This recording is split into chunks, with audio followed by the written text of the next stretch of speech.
qualquer dia desse nós vamos fazer uma garimpagem onde é que tem topázio, tá? Ok, vamos batear aí que sai ouro aí nessa peneira aí. O Leonardo também? Pois é, nós temos um conjunto de minerais que forma a escala de Mohs, que nós já vimos nas outras aulas. E a gente vinha descrevendo a cada um. E hoje nós chegamos no topázio. O topázio é um mineral muito cobiçado.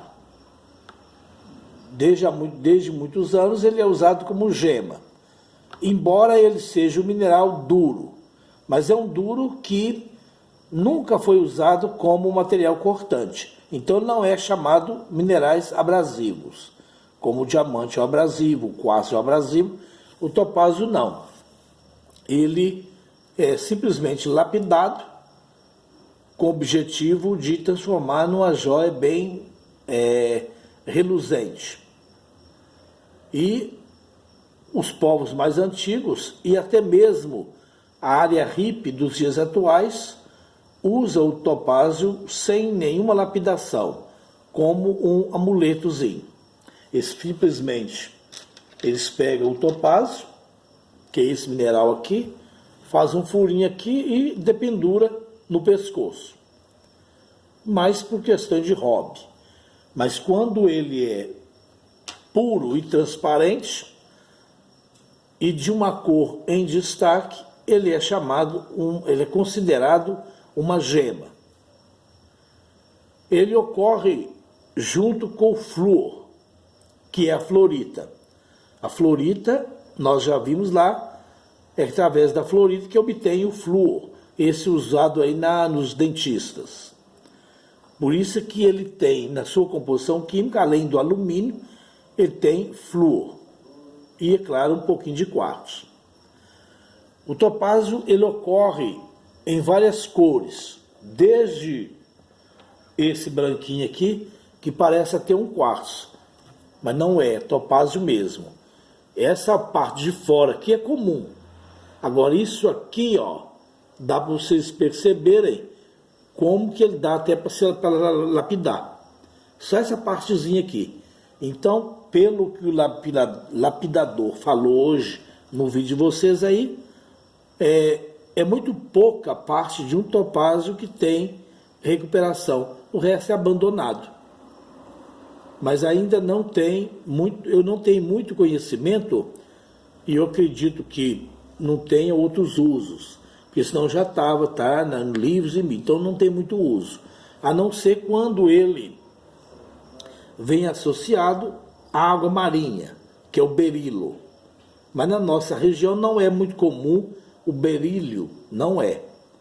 Embora ocorra na nossa região uma variedade muito longa do berílio de cor verde, que é o chamado eucrásio. Nós vamos ver depois com o tempo aí.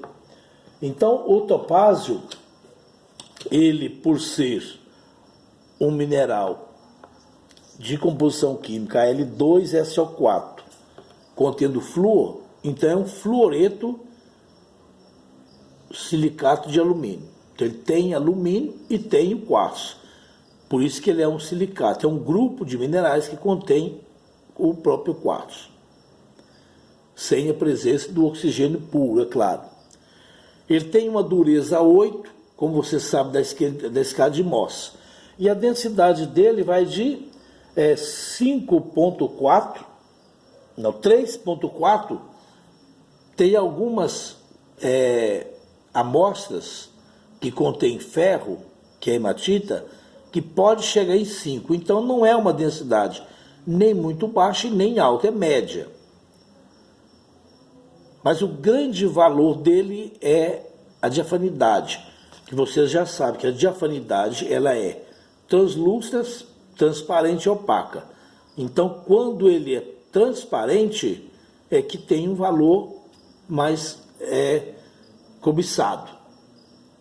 E a partir daí entra a presença de minerais que ocorrem junto. Por exemplo, ferro, cromita, rutilo e assim por diante. Agora, por que há essa contaminação? O topázio, ele é formado a menos de 800 graus centígrados, que é o último passo de uma emanação vulcânica. É o único estágio do vulcão. Mas mesmo a 800 graus é uma temperatura elevadíssima. E essa temperatura, esse magma que ele faz parte, é mais em forma de soluções. Tem autores que chegam até a falar água quente, mas não é água H2O, é uma solução rica em alumínio e em alta temperatura e que desprende de uma atividade vulcânica no seu finalzinho. Qualquer um de vocês já deve ter visto o movimento de uma mamadeira. Eu acho que eu tenho até um vidrinho aqui, ó. Então, quando você aperta aqui, ó, e solta, ela dá aquele esguinchado. E quando o aperto da gente é forte, vai parar daqui 1 metro. Aí, quando você diminui, vai ser menos de meio metro. Então, dá aqueles espaço este que a gente chama de falha.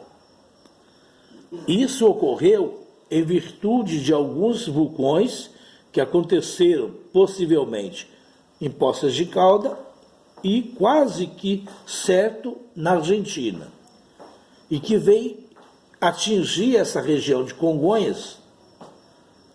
Em um desses jatos, se consolidou na região de Miguel Burnier, que é aqui pertinho, ali onde tem aquela mineradora nova da Gerdau, atingindo ali os municípios de Ouro Preto, Santo Antônio do Leite, Amarantina, até atingir o lugar chamado Antônio Pereira, lá depois de Mariana. Então foi nessa direção de Miguel Burnier a Mariana que ocorreu essa consolidação dessa solução cuja temperatura é em torno de 800 graus e o processo chama hidrotermal, processo de formação de minerais através do hidrotermal, que é a própria água quente. E esse material geralmente atravessa, hoje ele é encontrado nesse tipo de rocha aqui, ó, tipo um alumínio ou bauxita. Isso aqui é uma bauxita. Então é desse material que a gente extrai o alumínio. Depois vocês vão ver sobre a bauxita. Então, se eu fragmentar essa amostra aqui, pode até que tenha um topázio aqui dentro. Mas eu não vou me atrever a fazer isso, que eu perca a minha amostra. No inventário do meu pai, por exemplo, conta que aqui em casa, minha casa é antiga, tem um tijolo aqui, numa parede, tem 1 quilo de ouro enterrado na parede. Já pensou se eu desmonto a casa toda para achar esse tijolo de ouro? E se for mentira, eu vou perder minha casa. Mas a história conta essas lendas por aí. E eu falei, minha casa não é brincadeira. As casas de Ouro Preto, as casas das cidades históricas, que antigamente escondia o metal para driblar os fiscais da coroa. Então o topázio foi a mesma coisa. Quando os portugueses chegaram em Congonhas, na região de Ouro Preto, eles já tinham conhecimento do topázio. O topázio ele é conhecido em alguns países. Por exemplo, a China é produtora de um topázio praticamente igual ao topázio de Ouro Preto. O pessoal de Ouro Preto costuma falar que é o único lugar do mundo que tem topázio imperial. Mas não, a China também tem. De menos valor, mas tem. E o topázio, para ser chamado imperial, ele não pode nem aproximar desse aqui, ó. Podem perceber que esse que está aqui, ó, ainda é amarelo. O outro é praticamente cor de vinho. E ele é caracterizado, identificado, por esse sistema prismático. Ó, é um prisma. Ele é uma forma de um prisma, com a terminação semelhante até do quartzo. e dentro dele tem umas estrias, uns quebradinhos aqui em linha vertical, chama estrias.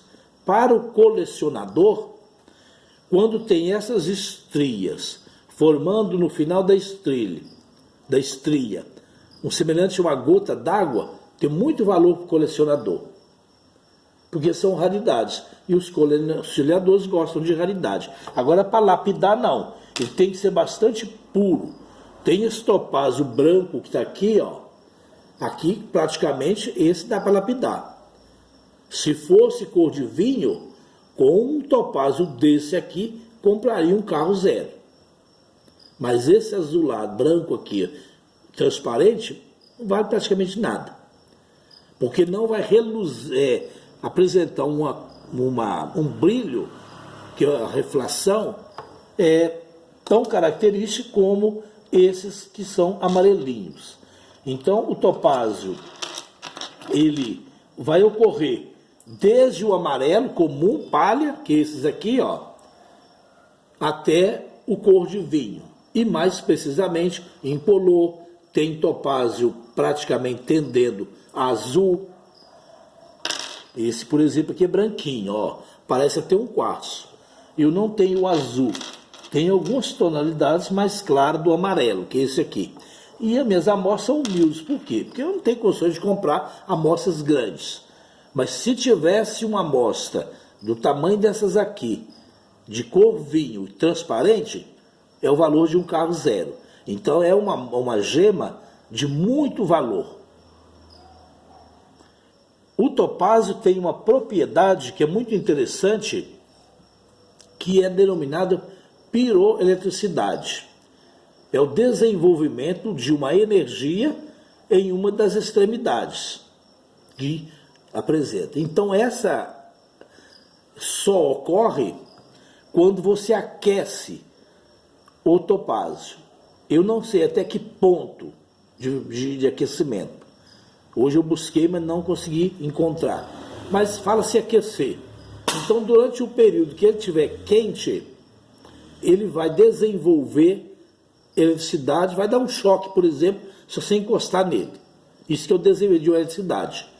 Porque os átomos mudam de posição, se convertem todos para o mesmo local. E a estrutura cristalina vai ficar praticamente neutra. E onde vai desenvolver eletricidade é que vai estar concentrado os átomos. É uma característica dele também. Vocês podem perceber isso até mesmo nos jogadores de futebol. Quando está tendo dificuldade de cãibra, é essa piroeletricidade que vai ocorrer também entre o músculo e a pele do corpo humano também. Dificulta até a circulação, por isso que dá cãibra. É o mesmo processo que ocorre no osso e no tendão do pé. É o mesmo que acontece em pé. Mas não é só o topázio que tem essa propriedade, não. A turmalina tem propriedade muito mais ativa. É uma piroeletricidade, ou é um desenvolvimento de eletricidade é muito maior do que no topázio. Então, você tem formação hidrotermal, que vem lá com essas soluções do magma, que é o alumínio, o flúor, o quartzo e a presença do líquido, que é a água. Vem líquido, consolida. À medida que ele passa pelas regiões, ele muda a composição de alguns minerais. Por exemplo, quando ele atingiu a região de Miguel Burnier, houve uma ramificação, que nós chamamos veio ramificado, e essa solução atingiu lá em Lafayette, lá no Morro da Mina, onde lá tinha uma concentração de manganês, cobre, e ele chegou com o quartzo. Na hora que essa solução chegou, atingiu a região que tinha cobre, carbonatos, ele modificou a composição química desse mineral aqui que nós chamamos rodonita, e houve a presença de manganês com quartzo. Houve uma modificação. No lugar do carbonato, entrou o quartzo. Então, há uma mudança na composição química. Há casos da injeção magmática passar por uma região e não acontece nada. Não acontece. Mas há casos que há modificação. Lembra quando eu falei com vocês a ametista? A ametista não muda. Ela recebe um pouquinho da porcentagem de quartzo, de ferro. Aí o líquido ia formar o quartzo branco, encontrou uma jazida ou uma ocorrência de minério de ferro, tirou um pouquinho, ficou lilás. Aumentou. Aqui não, modificou. Então a rodonita, ela vai ser um silicato de manganês, e a vizinha dela, que também ocorre lá na FAET, que é a rodocrosita. Olha, é vermelhinha aqui, ó. Por essa amostra aqui dá para vocês perceberem. E a outra bem mais vermelha. Chama até vermelho carne. Olha que perfeição.